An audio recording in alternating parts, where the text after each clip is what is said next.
ನಮಸ್ತೆ ಫ್ರೆಂಡ್ಸ್, ನಿಮಗೆಲ್ಲ tassels and ಟೈಲ್ಸ್ಗೆ ಸ್ವಾಗತ. ಇವತ್ತು ನಾವು ಹಾಕುವ ಡಿಸೈನು ವಿದೌಟ್ ಬೀಡ್ಸ್ ಡಿಸೈನ್ ಆಗಿರ್ತದೆ.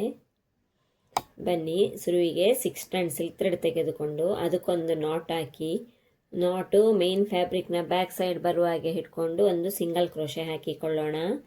ಅದರ ಪಕ್ಕದಲ್ಲೇ ಇನ್ನೊಂದು single crochet, total 2 times single crochet ಹಾಕೊಳ್ಬೇಕು.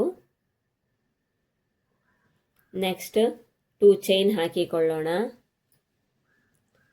2 chain stitch ಹಾಕಿ ಆದಮೇಲೆ ನೀಡಲ್ ಮೇಲೆ ಒಂದು ಸತಿ ದಾರ ಸುತ್ತಿಕೊಂಡು ಅದು ಎಲ್ಲಿಗೆ ಬರ್ತದೋ ಅಲ್ಲ ಗೊತ್ತಾನೆ ಅದರ ಪಕ್ಕದಲ್ಲೇ ಒಂದು ಡಬಲ್ ಕ್ರೋಶೆ ಮಾಡಿಕೊಳ್ಳೋಣ.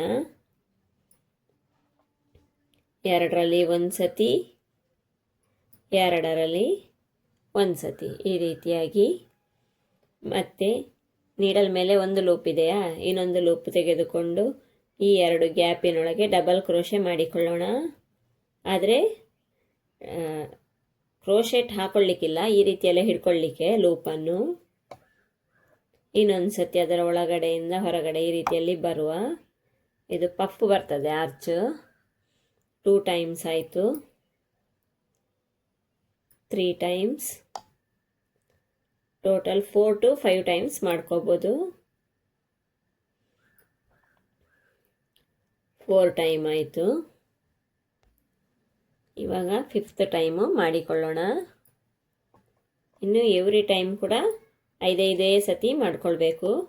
ಫಸ್ಟಿಗೆ ಎಷ್ಟು ಸತಿ ಮಾಡಿಟ್ಕೊಂಡಿದ್ದೀವೋ ಅಷ್ಟೇ ಸತಿ ಮಾಡಲಿಕ್ಕೆ. ಇದರ ಒಳಗಿಂದ ಡೈರೆಕ್ಟಾಗಿ ದಾರವನ್ನು ಹೊರಗಡೆ ತೆಗಿಬೇಕು. ಈ ರೀತಿಯಲ್ಲಿ ಸ್ವಲ್ಪ ಟ್ರಿಕ್ಕಿ ಅನ್ನಿಸ್ತದೆ, ಆದರೆ ಈಸಿ ಇದೆ ಡಿಸೈನ್. ಬಂತು ನೋಡಿ ಈ ರೀತಿಯಾಗಿ. ಇನ್ನು ಒಂದು ಚೈನ್ ಸ್ಟಿಚ್ ಹಾಕ್ಕೊಳ್ಳೋಣ. ಈ ರೀತಿಯಾಗಿ ಪಫ್ ಆರ್ಚ್ ಕಾಣಿಸ್ತದೆ ನೋಡಿ. ನೆಕ್ಸ್ಟ್ ಇನ್ನೊಂದು ಚೈನ್ ಸ್ಟಿಚ್ ಹಾಕಿಕೊಳ್ಳೋಣ. ಇನ್ನೊಮ್ಮೆ ಸೂಜಿ ಮೇಲೆ ದಾರ ತೆಗೆದುಕೊಂಡು ಇದು ಎಲ್ಲಿಗೆ ಬರ್ತದೆ ನೋಡಿ ಅಲ್ಲ ಗೊತ್ತಾ ಡಬಲ್ ಕ್ರೋಶೆ ಹಾಕಿಕೊಳ್ಳೋಣ. ಇದಿಲ್ಲ ಗೊತ್ತಾ ಬರ್ತದೆ, ಇಲ್ಲ ಗೊತ್ತಾ ಡಬಲ್ ಕ್ರೋಶೆ ಹಾಕ್ಕೊಳ್ತೀನಿ. 2ರಲ್ಲಿ ಒಂದು ಸತಿ, ಮತ್ತೆ 2ರಲ್ಲಿ ಒಂದು ಸತಿ. ಇವಾಗ ಕೂಡ ಅದೇ ರೀತಿ 5 ಟೈಮ್ಸ್ ಮಾಡ್ಕೋಬೇಕು. ಈ ರೀತಿ ಸೂಜಿ ಮೇಲೆ 2 ಲೂಪ್ ಇದೆಯಾ, ಇದರ ಒಳಗಡೆಯಿಂದ ಈ ರೀತಿಯಲ್ಲಿ ಬರಬೇಕು. 1 ಟೈಮ್ ಆಯಿತು, ಟೋಟಲ್ 5 ಟೈಮ್ಸ್ ಅದೇ ರೀತಿಯಲ್ಲಿ ಮಾಡಿಕೊಳ್ಳೋಣ. 2, ಈಸಿ ಇದೆ, ಇದು 2 ಸ್ಟೆಪ್ ಡಿಸೈನ್ ಆಗಿರ್ತದೆ.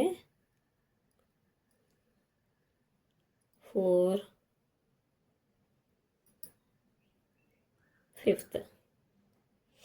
ಈಗಿದೆಲ್ಲ ಒಟ್ಟಿಗೆ ಒಂದೇ ಸತಿ ಹೊರಗಡೆ ತೆಗಿಬೇಕು. ಈ ರೀತಿಯಲ್ಲಿ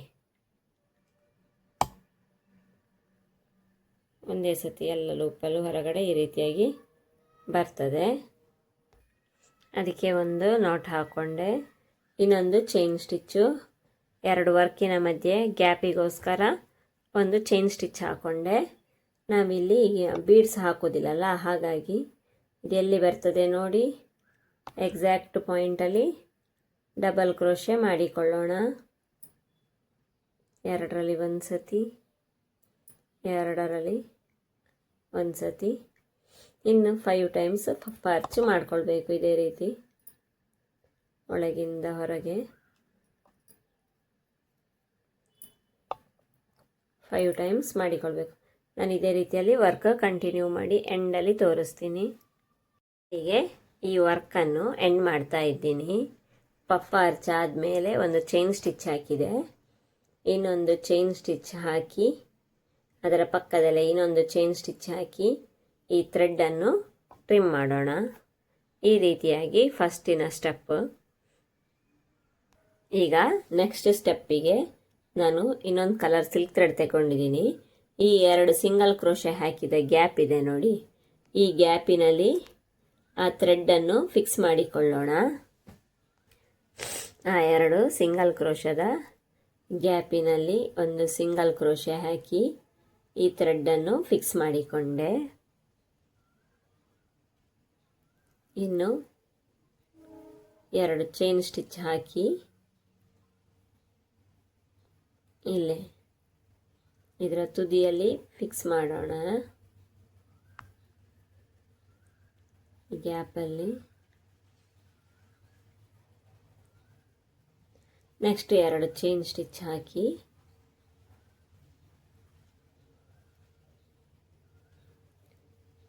ಸೂಜಿ ಮೇಲೆ ತ್ರಿಬಲ್ ಕ್ರೋಶ ಅಂದರೆ 3 ಲೂಪು ಸುತ್ತಿ ಬಿಟ್ಟು ಇಲ್ಲಿ ಈ ನೆಕ್ಸ್ಟ್ ಇದ್ದು ಪಫ್ ಆರ್ಚಿದು ಮಿಡಲಲ್ಲಿ ಒಂದು ಚೈನ್ ಸ್ಟಿಚ್ ಗ್ಯಾಪ್ ಇದೆ ಅಲ್ಲ, ಆ ಗ್ಯಾಪಿನಲ್ಲಿ ಫಿಕ್ಸ್ ಮಾಡಿಕೊಳ್ಳೋಣ. 2 ಲೂಪಲ್ಲಿ ಒಂದು ಸತಿ, 2 ಲೂಪಿನಲ್ಲಿ ಒಂದು ಸತಿ, 2 ಲೂಪಲ್ಲಿ ಒಂದು ಸತಿ. ಈ ರೀತಿಯಾಗಿ ವಿ ಶೇಪು ಬರ್ತದೆ. ಇಲ್ಲಿ ವಿ ಶೇಪು ಕಾಣಿಸ್ತಿದೆ. ಇನ್ನು 3 ಚೈನ್ ಸ್ಟಿಚ್ ಹಾಕೋಣ. 1 2 3 ಒಂದು ಪೀಕಾಟ್ ಮಾಡಿಕೊಳ್ಳೋಣ. ಈ 2 ಗ್ಯಾಪಲ್ಲಿ, ಈ ತ್ರಿಬಲ್ ಕ್ರೋಶದ ಗ್ಯಾಪಿನಲ್ಲಿ ಬಂದು 2 ಲೂಪನ್ನು ಒಂದು ಮಾಡೋಣ. ಇಲ್ಲಿ 4 to 5 ಪೀಕಾಟ್ ಹಾಕ್ಲಿಕ್ಕಾಗ್ತದೆ. ನೋಡೋಣ ನಾವು ಎಷ್ಟು ಹಾಕ್ಕೊಳ್ತೀವಿ ಅಂತ. 1 2 3 ಇದು ನೆಕ್ಸ್ಟ್ ಇದ್ದು ಇದೇ ಗ್ಯಾಪಿನಲ್ಲಿ ಇನ್ನೊಂದು ಪೀಕಾಟ್, ಇದು ಸೆಕೆಂಡ್ ಒನ್. ಡಿಸೈನನ್ನು ಬೇಗ ಬೇಗ ಹಾಕ್ಲಿಕ್ಕಾಗ್ತದೆ. ಬೀಡ್ಸ್ ಬೇಡ ಅಂದರೆ ಕೆಲವರಿಗೆಲ್ಲ ಬೀಡ್ಸ್ ಇಷ್ಟ ಆಗೋದಿಲ್ಲ, ಬೀಡ್ಸ್ ಕಪ್ಪಾಗ್ತದೆ ಅಂತೆಲ್ಲ ಹೆದರಿಕಿದ್ರೆ ಈ ರೀತಿಯ ಡಿಸೈನನ್ನು ಹಾಕ್ಬೋದು. ತುಂಬ ಚೆಂದ ಕಾಣ್ತದೆ ಈ ಡಿಸೈನು. ಇದು 3rd one. Next 4th one ಹಾಕೋಣ.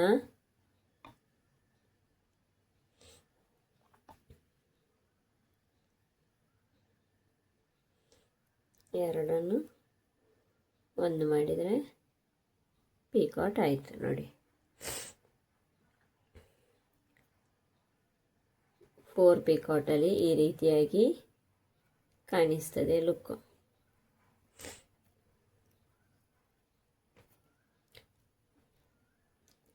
ಸಾಕು, ನಾವು 4 ಪೀಕಾಟ್ ಹಾಕೊಳ್ತಾ ಹೋಗೋಣ. ಇನ್ನು ಇದನ್ನು ಇಲ್ಲಿ ಈ ಸಿಂಗಲ್ ಕ್ರೋಶೆದ ಚೈನ್ ಸ್ಟಿಚ್ಚಿದು ಗ್ಯಾಪ್ ಇತ್ತಲ್ವಾ, ಅಲ್ಲ ಗೊತ್ತಾ, ಸಿಂಗಲ್ ಕ್ರೋಶೆ ಹಾಕಿ ಫಿಕ್ಸ್ ಮಾಡೋಣ. ಅಲ್ಲಿ ಒಂದು ಚೈನ್ ಸ್ಟಿಚ್ ಗ್ಯಾಪ್ ಇತ್ತಲ್ಲ, ಅದು ಇದಕ್ಕೋಸ್ಕರನೇ, ಆ ತ್ರಿಬಲ್ ಕ್ರೋಶೆ ಮಾಡ್ಕೊಳ್ಳಿಕ್ಕೆ ಮತ್ತು ಈ ವರ್ಕನ್ನು ಫಿಕ್ಸ್ ಮಾಡಲಿಕ್ಕೆ. ಇನ್ನು ನೆಕ್ಸ್ಟ್ 2 ಚೈನ್ ಸ್ಟಿಚ್ ಹಾಕೋಣ. 1 2 ಚೈನ್ ಸ್ಟಿಚ್ ಹಾಕಿ ಸೂಜಿ ಮೇಲೆ 2 ಸತಿ ಲೂಪು ಸುತ್ತಿಕೊಳ್ಳೋಣ ತ್ರಿಬಲ್ ಕ್ರೋಶಕ್ಕೆ.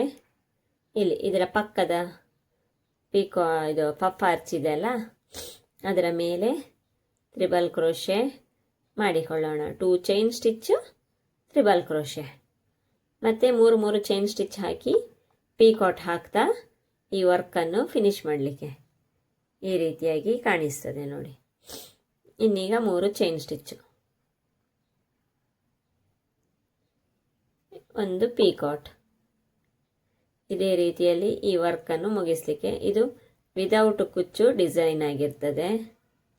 ಕೆಲವರಿಗೆ ಕುಚ್ಚೆಲ್ಲ ನೀರಿಗೆ ಹಾಕಿದಾಗ ಅದು ಒಂಚೂರು ಹಾಳಾದ ರೀತಿಯಲ್ಲೆಲ್ಲ ಅನಿಸ್ತದೆ. ಸ್ವಲ್ಪ ಸಮಯ ಆದಮೇಲೆ ಅದರ ಲುಕ್ ಒಂಚೂರು ಚೇಂಜ್ ಆಗ್ತದೆ ಕುಚ್ಚಿದೆಲ್ಲ.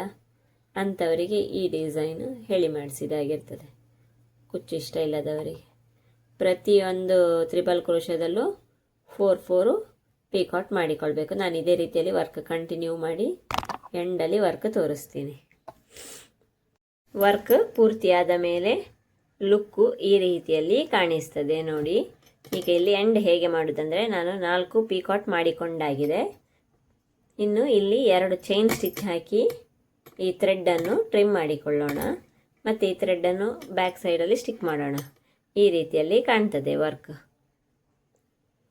ನಿಮಗೆ ಈ ಡಿಸೈನ್ ಇಷ್ಟ ಆದರೆ ಲೈಕ್ ಮಾಡಿ, ಕಮೆಂಟ್ ಮಾಡಿ, ಸಬ್ಸ್ಕ್ರೈಬ್ ಮಾಡಿ. Thank you.